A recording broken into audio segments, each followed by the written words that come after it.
మీ ఎలాంటి వ్యాపార ప్రకటనలకైనా వెంటనే మా ఛానల్ సంప్రదించండి. అక్షయ తృతీయ అందరికీ ఉన్నటువంటిది అక్షయ తృతీయ. శుభ సమయం, పూజ ఇవన్నీ కూడా తెలుసుకుంటాం. పంచాంగం ప్రకారం ప్రతి ఏడాది వైశాఖ మాసంలో శుక్లపక్షంలో తదియ తిథి నాడు అక్షయ తృతీయ పండుగ జరుపుకుంటాం. హిందూ మత విశ్వాసాల ప్రకారం అక్షయ తృతీయ ఎంతో ప్రాముఖ్యత ఉంది. జ్యోతిషాస్త్ర ప్రకారం అక్షయ తృతీయ రోజు స్వయం సిద్ధి ముహూర్తం అని పిలుస్తారు. ఈరోజు తిథివార నక్షత్ర యమగండ దుర్ముహూర్త వర్జ్యాలు ఏది చూడక్కర్లేదట. ఎంతటి శుభ కార్యక్రమాలైనా చేయొచ్చట. భూమి పూజ చేయవచ్చు, గృహప్రవేశం చేయొచ్చు, వివాహం చేయొచ్చు, తలనీలాలు ఇవ్వవచ్చు, అన్నీ చేసుకోవచ్చు.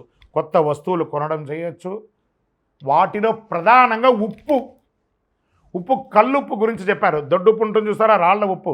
ఈ రాళ్ల ఉప్పు ఏది కొంటారో కొనరో రాళ్ల ఉప్పు అక్షయ తృతీయ నాడు కొనాలట. అందరూ బంగారం కొనాలి అని అప్పు చేసి బంగారం కొనడం వల్ల అప్పులు వాడికి పెరుగుతుంది కానీ మీకు పెరగదు. లేదా ఈరోజు బంగారం కొనమని శాస్త్రం చెప్పలేదు, అక్షయం అన్నారు. అక్షయం అంటే ఏంటి? తరగనిది. పవిత్రమైన రోజు ఎలాంటి శుభముహూర్తం చూడకుండా అన్ని పనులు చేసుకోవచ్చు. గ్రంథాల ప్రకారం ఈరోజు విలువైన వస్తువులు కొనడమే కాదు, విలువైన వస్తువులు కొనడం వల్ల అది ఆనవాయితీగా ఉంటుందని ఒక పేరుతో కొంటున్నారే కానీ శాస్త్ర ప్రమాణం లేదు. దాన ధర్మాలు మాత్రం చేయాలని ఉంది. వీలుంటే 10 మందికి భోజనం పెట్టండి, వస్త్రం ఇవ్వండి, ధాన్యాలు ఇవ్వండి అనివ్వండి. లక్ష్మీదేవి అనుగ్రహాన్ని పొందుతారట. ఏ పని అయినా విజయం సాధిస్తారట. పవిత్రమైన రోజు చాలామంది వెండి బంగారం వాటిని పెట్టి పూజిస్తూ ఉంటారు. వస్తువులు కొనుగోలు చేస్తుంటారు, ప్రాధాన్యత ఇస్తుంటారు, పుస్తకం కూడా కొంటూ ఉంటారు. అంతేకాదు వివాహం, కొత్త ఇంటి ప్రవేశం, కొత్త వాహనం, ఏదైనా ఆస్తి కొనడం కూడా చేస్తూ ఉంటారు. అక్షయం అంటే ఎప్పటికీ తరగనిది. హిందూ పురాణాల ప్రకారం వేదవ్యాస మహర్షి శ్రీ మహావిష్ణు అవతారంగా పరిగణిస్తారు. వ్యాసుడు అక్షయ తృతీయ రోజునే మహాభారతాన్ని రచించారని చెప్పబడుతుంది. అంతేకాదు పవిత్రమైన రోజే గంగమ్మ తల్లి దివి నుంచి భూమికి దిగి వచ్చిన భగీరథం అయినటువంటి రోజు. పరశురామ జయంతి కూడా అక్షయ తృతీయ రోజే జరిగింది. మత్స్య పురాణం 65వ అధ్యాయం ప్రకారం ఈశ్వరుడు పార్వతీదేవికి సర్వకామప్రదమైనటువంటి అక్షయ తృతీయ వ్రతం గురించి చెప్పారు. శ్రీ నారద పురాణం కూడా ఈనాడు చెయ్యి దాన ధర్మాలు అత్యధిక ఫలితాన్ని ఇస్తానని చెప్పబడుతుంది.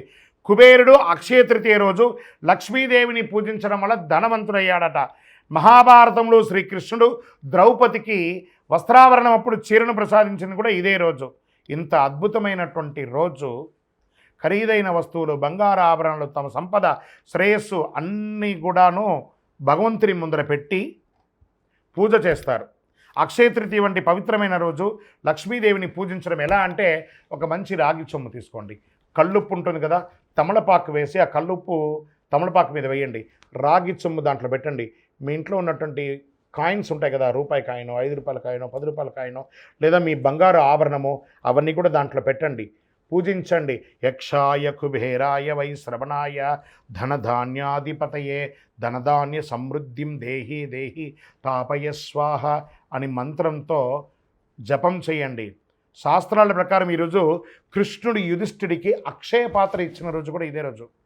ఇందులో ఉండే ఆహారం ఎప్పటికీ మరవదు కాబట్టి బియ్యాన్ని కూడా దేవుడి ముందర పెట్టండి. అందుకే ఈ పవిత్రమైన రోజు దానం చేయడం వల్ల శాశ్వత పుణ్యం లభిస్తుందని పండితులు చెప్తారు.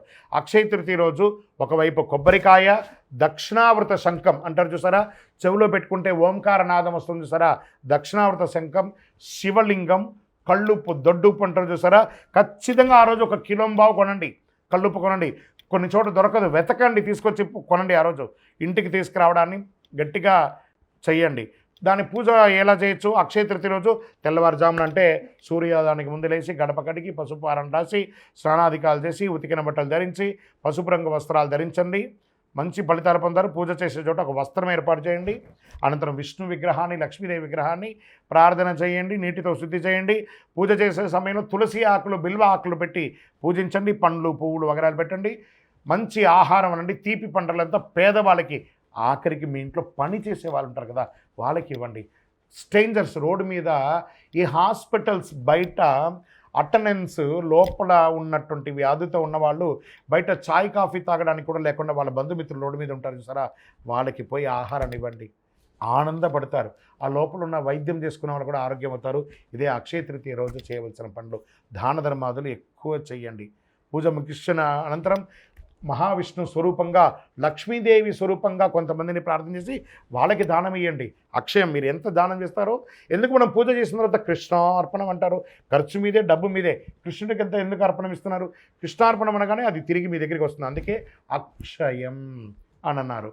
ఉప్పు అక్షయ తృతీయ రోజు ఎందుకు కొనాలో, అక్షయ తృతీయ రోజు ఉప్పు కొని దానం చేయడం వల్ల జీవితంలో అన్ని కష్టాలు తొలగుతాయి, దరిద్రం తీరుతుంది, నవగ్రహ దోషం తొలగుతుంది, అలాగే అన్ని సమస్యల నుంచి ఉపశమనం పొందుతారు, భార్యాభర్తల మధ్య సఖ్యత లోపం అది తొలగుతుంది. అక్షయ తృతీయ రోజు ఉప్పు దానం చేయడం వల్ల పూర్వీకుల ఆశీస్సులు పొందుతారు. అక్షయ తృతీయ రోజు ఉప్పు కొనడం వల్ల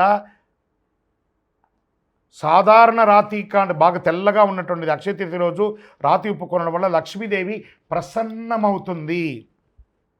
చూడండి, వంట అంతా చేస్తామండి, ఒక చుక్క అందులో ఉప్పు లేకపోతే ఎలా ఉంటుంది? అద్భుతమైన వంటే కదా, అదే లక్ష్మీదేవి. లక్ష్మీదేవి మోతాదుకి మించకూడదు, మోతాదు తగ్గకూడదు, అందుకే లక్ష్మీదేవి అందులో కూర్చున్నది. అక్షయ తృతీయ రోజు కొన్న ఉప్పును ఇంటిలో నీళ్ళలో ఒక చుక్క వేసి ఇల్లంతా తుడవండి, నెగిటివ్ వైబ్స్ పోతుంది.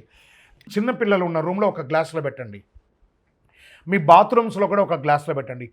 మీరు సంపాదించే ప్రతి డబ్బుని ఒక మట్టి మూకుడులో ఉప్పు వేసి అందులో ఆ రోజు డబ్బుని అలా పెట్టి మరుసటి రోజు బీరువాలో పెట్టండి, చాలా నిలవ ఉంటుంది, ప్రయత్నం చేసి చూడండి. ఇలా ఎన్నో చెప్పుకుంటూ పోవచ్చు. అక్షయ తృతీయ రోజు, అక్షయ తృతీయ రోజు మీ మనసుకి ఏది నచ్చితే అలా చేయండి, ఆరోగ్యంగా ఉండి సంతోషంగా ఉండి. పరోపకారార్థే ఇదం శరీరం అన్నట్టుగా ఇతరులకి సహాయం చేయడానికి ప్రయత్నం చేయండి. విజయోస్తు.